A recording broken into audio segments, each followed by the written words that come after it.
नमस्कार। Most important question की series में हमने चैप्टर 2 से रिलेटेड जो मोस्ट इंपोर्टेंट क्वेश्चन थे उनको देखा था और मोस्ट इंपोर्टेंट क्वेश्चन में एक क्वेश्चन ये भी था कि गाउस के नियम की सहायता से कोई अनंत रेखीय अवस्थित तार है, उसके किसी निकट बिंदु पर विद्युत क्षेत्र की तीव्रता का मान ज्ञात करना। तो आइए हम इसको क्या करते हैं, सोल्व करते हैं। तो सबसे पहले हम क्या लेते हैं, एक अनंत रेखीय आवेशित तार लेते हैं और ये क्या है, एक समान रूप से आवेशित है, यानी कि सभी जगह ये समान रूप से आवेशित है, सभी जगह समान रूप से ये आवेशित है।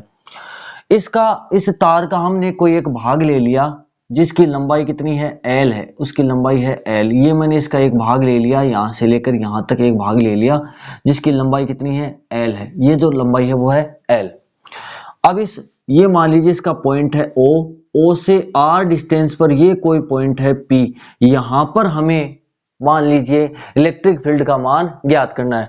ये पॉइंट P आप इधर भी ले सकते हैं, ये पॉइंट P आप उधर भी ले सकते हैं। तो यहां पर ये जो डिस्टेंस है R, ये जो डिस्टेंस है R है वो इस तार की लंबाई की तुलना में क्या होती है, कम होती है, इसलिए इसको बोलते हैं अनंत रेखीय आवेशित तार।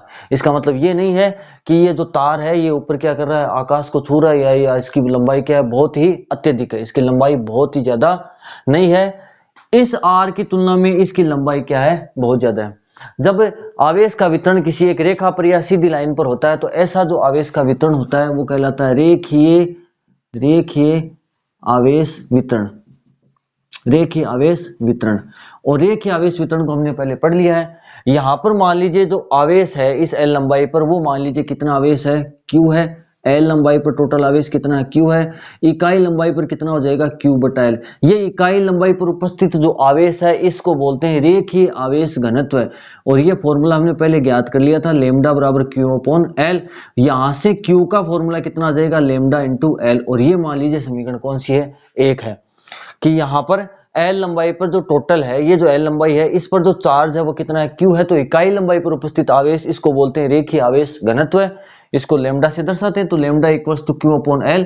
इसलिए Q का मान हो गया लैम्डा इंटू L और ये इक्वेशन हो गई 1। अब गाउस का नियम लगाना है, उसके कारण हमें विद्युत क्षेत्र की तीव्रता का मान ज्ञात करना है। तो गाउस का नियम लगाने के लिए हमें क्या कल्पना करनी पड़ेगी, एक गाउसीय पृष्ठ की कल्पना करनी पड़ेगी या एक बंद पृष्ठ की क्या करनी पड़ेगी, कल्पना करनी पड़ेगी। तो यहां पर हम जो बंद पृष्ठ ले रहे हैं वो बंद पृष्ठ कैसा है, वो है बेलनाकार, यानी कि हम ले रहे हैं बेलनाकार गाउसीय पृष्ठ। अब अगर यहाँ पर क्वेश्चन उठता है कि बेलनाकार क्यों लेते हैं, यहाँ पर वृत्ताकार या और कोई शंकु आकार या और किसी प्रकार का हम पृष्ठ क्यों नहीं लेते हैं, तो जो बेलनाकार पृष्ठ होता है वो क्या होता है, सबसे ज्यादा सुविधाजनक होता है इलेक्ट्रिक फील्ड का मान ज्ञात करने के लिए। वहां पर एक निश्चित एंगल बनता है, थीटा की वैल्यू क्या होती है, निश्चित होती है। बाकी जो वृत्ताकार और जो अलग प्रकार के हम पृष्ठ लेंगे वहां पर एंगल फाइंड करना क्या हो जाएगा, मुश्किल हो जाएगा, जिसके कारण से हम इलेक्ट्रिक फील्ड का मान ज्ञात या इलेक्ट्रिक फ्लक्स का मान ज्ञात नहीं कर पाएंगे। तो यहां पर हम बेलनाकार पृष्ठ की रचना करते हैं। इस बेलनाकार पृष्ठ की जो त्रिज्या है वो तो कितनी है, R है, और इसकी जो लंबाई है या हाइट है इसकी वो कितनी है, L है। तो यहां पर ये बेलनाकार पृष्ठ की हमने क्या कर दी, यहां पर रचना कर दी। ये बेलनाकार पृष्ठ बन रहा है, यहां पर एक लाइन हम इधर खींच देंगे। बेलनाकार पृष्ठ के लिए ये इसका हो गया वृत्ताकार भाग, ये इसका हो गया वृत्ताकार भाग। ये इसकी जो त्रिज्या है यहां से भी देखेंगे तो ये त्रिज्या कितनी है, R, और यहां से भी ये जो त्रिज्या है वो कितनी है, R है, और ये जो लंबाई है वो लंबाई है L। ये एक बेलनाकार पृष्ठ हो गया। अब जो फ्लक्स की परिभाषा है वो होती है phi equals to E dot ds, और यहां इसको अगर डॉट हटाएंगे तो phi equals to E ds cos theta. अब हम क्या करते हैं, इस पूरे बेलनाकार पृष्ठ को हम 3 भागों में बांट देते हैं। एक तो हो गया इसका वृत्ताकार पृष्ठ, फिर दूसरा भी इसका क्या हो गया, वृत्ताकार पृष्ठ, और तीसरा हो गया ये जो बच गया वो ये इसको बोलते हैं कर्व्ड सरफेस या वक्र पृष्ठ, बेलन का वक्र पृष्ठ या कर्व्ड सरफेस ऑफ सिलेंडर। तो ये इसकी क्या हो गई, कर्व्ड सरफेस। तो ये हो गया इसका तीसरा पृष्ठ। अब सबसे पहले हम क्या करते हैं, इस यहां पर ज्ञात करते हैं, इस पॉइंट पर, इस वृत्ताकार पृष्ठ पर ज्ञात करते हैं। तो वृत्ताकार पृष्ठ के लिए मान लीजिए ये कोई इस प्रकार से ये कोई बेलन है, और इस बेलन में ये क्या है, मैंने यहाँ पर एक तार फिट कर रखा है, ये तार है, ये क्या है, अनंत रे की आवेशित तार है जो कि पॉजिटिवली चार्ज है। तो यहाँ इस तार से अंदर, इस तार से किसी बिंदु पर, ये इसका वक्र पृष्ठ हो गया, यहाँ पर हमें ज्ञात करना है। फिर कहाँ पर ज्ञात करना है, वृत्ताकार पृष्ठ है, यहाँ पर ज्ञात करना है। एक पॉइंट इसका ये हो गया, यहाँ पर हमें क्या करना है, इलेक्ट्रिक फील्ड का मान या फ्लक्स का मान ज्ञात करना है, और उसके बाद में हम क्या करेंगे, इलेक्ट्रिक फील्ड का मान ज्ञात करेंगे। तो सबसे पहले इस वृत्ताकार पृष्ठ को देखते हैं। तो हम सबसे पहले क्या करते हैं, डीएस की डायरेक्शन, तो डीएस की डायरेक्शन हमें पता है हमेशा क्या होती है, परपेंडिकुलर अपवर्ड होती है, यानी कि लंबवत बाहर की ओर होती है। तो ये वृत्ताकार पृष्ठ, इसमें डीएस की डायरेक्शन हो जाएगी इसके लंबवत, ये इसके लंबवत बाहर की ओर, यानी कि डीएस की डायरेक्शन हो जाएगी इस प्रकार से, ये डीएस की डायरेक्शन। फिर बात करेंगे हम इलेक्ट्रिक फील्ड की डायरेक्शन।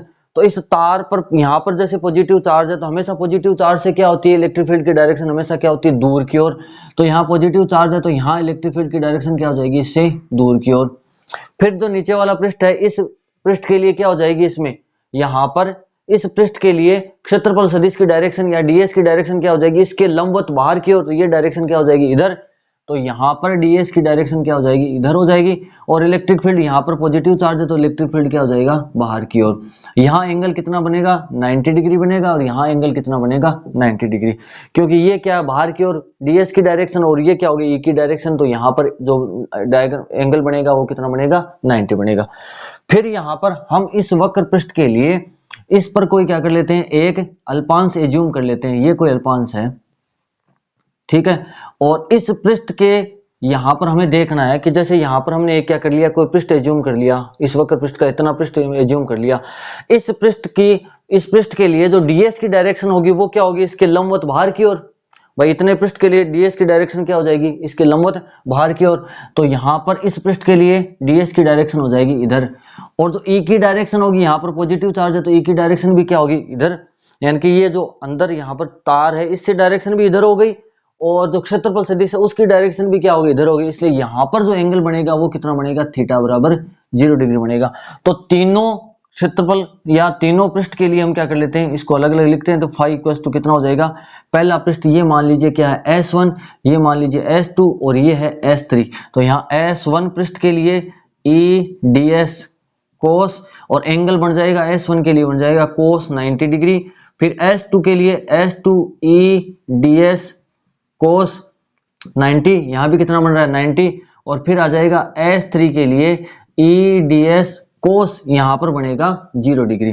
तो यहाँ पर कोस 90 का मान 0, इसलिए ये स्टेप क्या हो गई, 0, ये स्टेप 0 हो गई। यहाँ भी कोस 90 का मान 0, ये स्टेप भी क्या हो गई, 0। तो अपने पास में फाई की वैल्यू कितने आ गई, फाई इक्वल्स टू आ गया S3 पृष्ठ, और ये कितना आ गया, ई डी एस, और कोस 0 की वैल्यू हो गई यहाँ पर 1। ये हमने किसी एक अल्पांश के लिए ज्ञात किया था। ऐसे अल्पांश क्या इस वक्र पृष्ठ में क्या है, सभी जगह पर विद्यमान है। ऐसे अल्पांश इस वक्र पृष्ठ में सभी जगह पर विद्यमान है। तो सभी जगह ज्ञात करेंगे तो हर बार कितना आएगा, ई आएगा, हर बार क्या आएगा, ई आएगा। तो इसलिए ई क्या हो गया, कांस्टेंट हो गया। इसलिए हम क्या कर सकते हैं, इसको बाहर ले सकते हैं। तो यहाँ पर कितना आ गया, ds। अब ये सभी अल्पांशों का क्षेत्रफल, यानी कि इसके वक्र पृष्ठ का क्षेत्रफल, यानी कि इसके वक्र पृष्ठ का क्षेत्रफल। अब इसका वक्र पृष्ठ का क्षेत्रफल कितना होगा, कि अगर हम इसको किसी पेज के द्वारा समझने की कोशिश करें, तो जैसे मान लीजिए यहां से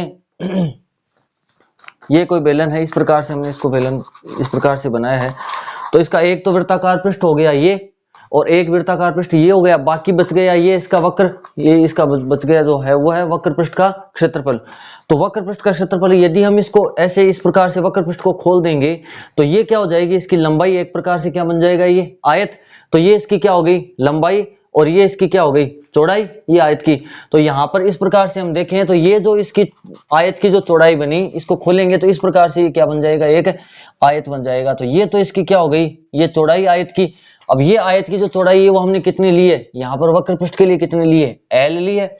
और यहाँ पर ये जो इसकी लंबाई थी, ये जो लंबाई, ये लंबाई वैसे तो हमें पता नहीं है, लेकिन इसको इस प्रकार से फोल्ड करते हैं तो ये इसके क्या बन गई, परिधि। और इसकी डिस्टेंस कितनी ली है हमने, इसकी त्रिज्या कितनी ली है, वो ली है आर।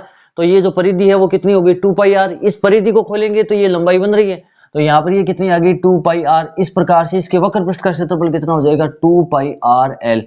ये मैंने केवल आपको समझाने के लिए बताया है, बाकी आप इसको सीधा याद कर सकते हैं कि वक्र पृष्ठ, संपूर्ण वक्र पृष्ठ का क्षेत्रफल कितना हो जाएगा 2 पाई आर एल। ये वैल्यू हम क्या कर देंगे ds समाकलन की जगह रख देंगे, तो फाई इक्वल टू कितना आ जाएगा ई, और यहां पर आ गया 2 पाई आर एल। ठीक है, फिर गाउस के नियम से फाई इक्वल टू कितना हो जाएगा सिग्मा क्यू अपॉन एप्सिलॉन 0 बराबर कितना आ जाएगा ई गुणा 2 पाई आर एल। सिग्मा क्यू यानी कि टोटल आवेश, इस एल लंबाई पर टोटल आवेश कितना है क्यू बटा एप्सिलॉन 0 बराबर कितना आ गया ई इंटू 2 पाई आर एल। हमें किसका मान ज्ञात करना ई का, तो ई का मान कितना हो जाएगा Q upon 2 pi epsilon 0 R L, और क्यू का मान हमने इक्वेशन नंबर 1 की सहायता से इसका मान पहले ज्ञात कर लिया था, तो E बराबर कितना आ गया क्यू की वैल्यू रखेंगे यहाँ पर lambda L upon 2 pi epsilon 0 R L, L से एल क्या हो जाएगा कैंसिल, तो E की वैल्यू आ जाएगी lambda upon 2 pi epsilon 0 R. ठीक है, यहां से हमें पता चल रहा है कि E किसके समानुपाती है 1/r के, यानी कि R का मान जैसे जैसे बढ़ेगा E की वैल्यू भी क्या होगी वैसे वैसे E की वैल्यू भी बढ़ेगी, यानी कि ये जो पॉइंट P है वो जितनी ज्यादा दूर जाएगा वहां पर इलेक्ट्रिक फील्ड इंटेंसिटी का मान क्या हो जाएगा उतना ही कम हो जाएगा।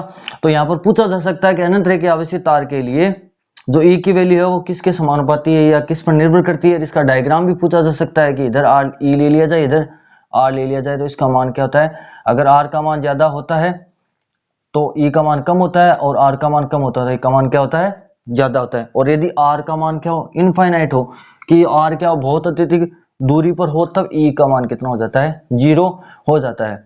ठीक है, हम इसको एक दूसरे रूप में भी लिख सकते हैं, कई बार वो भी पूछा जा सकता है। यहां से E बराबर हमने इसको 2 से गुणा कर दिया और 2 का क्या दे दिया भाग दे दिया एप्सिलॉन 0 आर, 2 से गुणा कर दिया इसको और 2 से क्या दे दिया भाग। अब 1/4 पाई एप्सिलॉन 0 ये हो गया कूलाम नियतांक, तो इसको लिखेंगे 2k lambda upon R, 1/4 pi epsilon 0 है ना, इसकी जगह लिख दिया k। तो एक फॉर्मूला ये आ गया E equal to 2k lambda upon R, तार की लंबाई के लंबवत बाहर की, और ये क्या हो जाएगी E की डायरेक्शन हो जाएगी। तो इस प्रकार हम जैसे यहाँ पर पॉइंट P ले लिया तो E की डायरेक्शन क्या हो जाएगी OP दिशा में। ठीक है, इस प्रकार किसी अनंत रेखीय आवेशित तार के कारण हम इसके निकट किसी बिंदु पर विद्युत क्षेत्र की तीव्रता का मान ज्ञात कर सकते हैं। आशा करता हूं कि आपको ये वीडियो पसंद आया होगा। अगर पसंद आया तो इसको लाइक कीजिए, शेयर कीजिए एंड सब्सक्राइब कीजिए। धन्यवाद।